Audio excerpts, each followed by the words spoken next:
Bienvenue dans ce nouvel épisode. Partons à la découverte des abeilles, de la Révolution française, des volcans et de Van Gogh.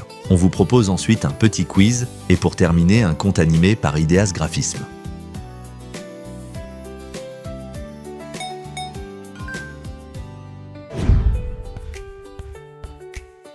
Regarde bien cette petite abeille, elle est minuscule. Mais elle joue un rôle immense dans la nature. Sans elle, beaucoup de fruits et de légumes ne pousseraient pas. Les abeilles sont de vraies super-héroïnes. Quand une abeille se pose sur une fleur, de la poudre jaune, appelée pollen, se colle à son corps. Ensuite, elle vole vers une autre fleur. Le pollen tombe sur cette nouvelle fleur. C'est ce transfert qu'on appelle la pollinisation. Grâce à cela, la fleur peut fabriquer des graines et plus tard, des fruits. Une fleur pollinisée peut devenir une pomme, une fraise, une tomate. Presque un tiers de ce que nous mangeons dépend des abeilles. Sans pollinisation, moins de fruits, moins de légumes et moins de diversité dans notre alimentation. Dans la ruche, chaque abeille a un rôle. La reine pond les œufs, les ouvrières nettoient, construisent les alvéoles et nourrissent les larves. Les butineuses partent chercher le nectar et le pollen. Et enfin, les faux bourdons, les mâles dont le rôle est de féconder la reine pour engendrer de nouvelles abeilles. C'est un vrai travail d'équipe. Les abeilles récoltent le nectar des fleurs. De retour à la ruche, elles le transforment petit à petit. Le nectar devient du miel. Elles le stockent dans des alvéoles en cire. Le miel leur sert de nourriture, surtout en hiver. Aujourd'hui, les abeilles rencontrent des difficultés. Certaines fleurs disparaissent. La pollution et certains produits chimiques les perturbent. Les changements de climat rendent leur travail plus compliqué. Et ils sont aussi menacés par des prédateurs de plus en plus présents, les frelons. Moins d'abeilles, c'est moins de pollinisation. Nous pouvons les aider. Planter des fleurs mellifères, laisser un coin de jardin un peu sauvage, éviter d'écraser les insectes, chaque petit geste compte. Les abeilles sont petites, mais leur mission est immense. Elles protègent la nature et elles nous nourrissent. Alors, la prochaine fois que tu vois une abeille, observe-la avec respect.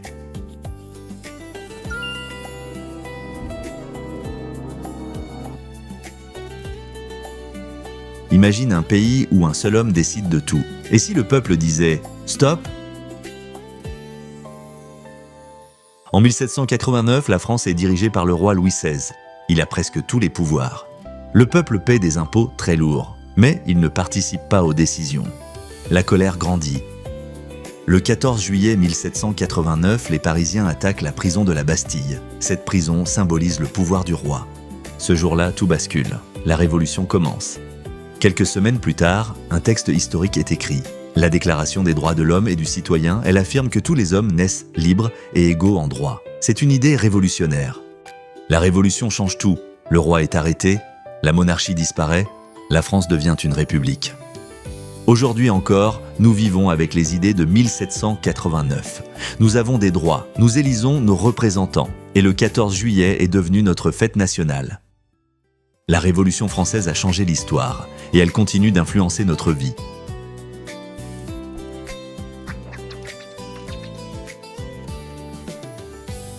Quand on pense aux volcans, on imagine l'Islande, le Mexique ou encore le Guatemala.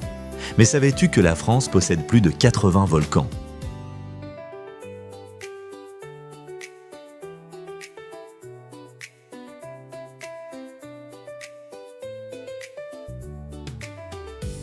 Sous la terre, il y a du magma. Quand il remonte et sort à la surface, il devient lave. Avec le temps, cela forme une montagne volcanique. Un volcan actif peut encore entrer en éruption. Un volcan endormi peut se réveiller. Un volcan éteint ne se réveillera plus. Ceux d'Auvergne sont éteints. Les volcans nous aident à comprendre comment fonctionne notre planète. Ils créent de nouveaux paysages, ils attirent des scientifiques et des visiteurs. La chaîne des Puys est classée au patrimoine mondial de l'UNESCO. C'est un trésor naturel français. Même en France, la Terre raconte son histoire à travers ses volcans.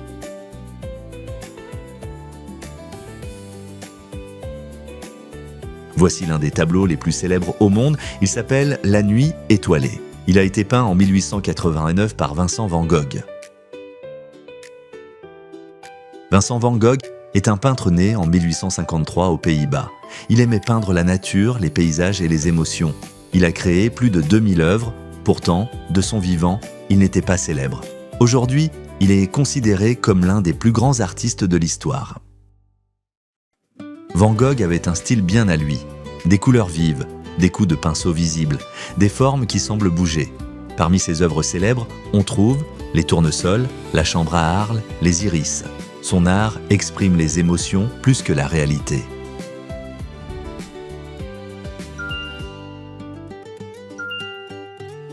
En quelle année commence la Révolution française? Réponse A, 1492. Réponse B, 1789. Réponse C, 1914. Réfléchis bien.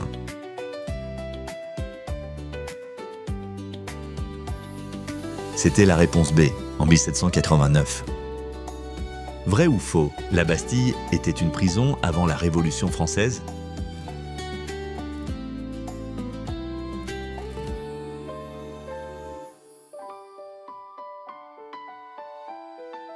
C'est vrai, le roi y enfermait qui il voulait d'une simple lettre. Parmi ces propositions, arrives-tu à trouver la photo de la reine des abeilles?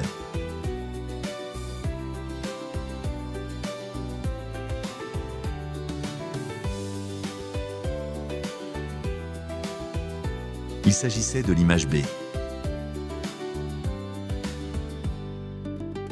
Vrai ou faux, les volcans de la chaîne des Puys sont toujours en activité aujourd'hui?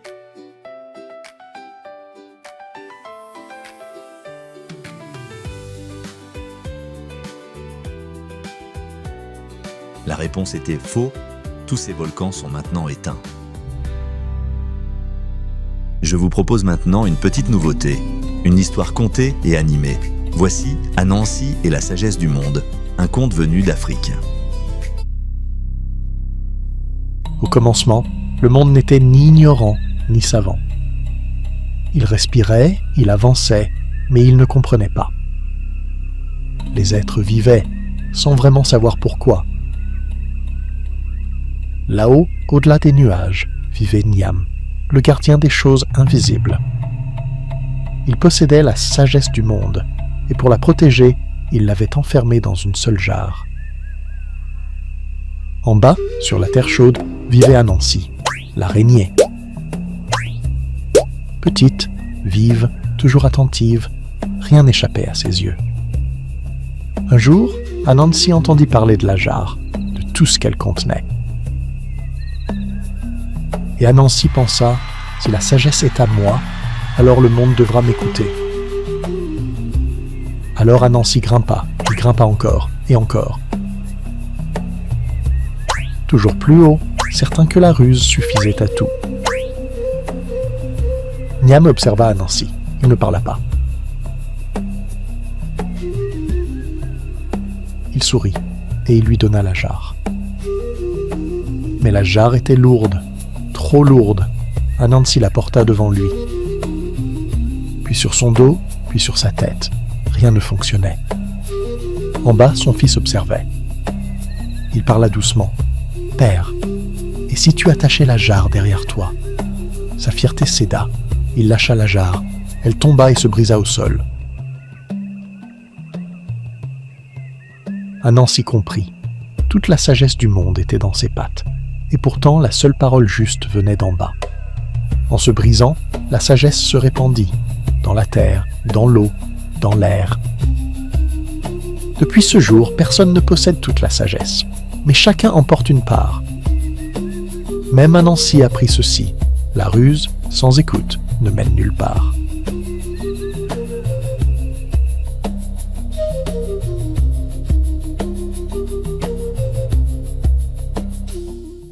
Voilà pour cet épisode. Vous pouvez retrouver les réalisations Edukideas sur les réseaux sociaux. J'espère que cet épisode couvrant sciences, histoire, géographie et art vous a plu.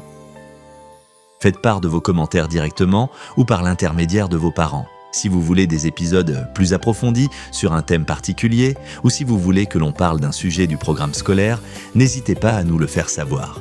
Et en attendant le prochain épisode, portez-vous bien, à très vite.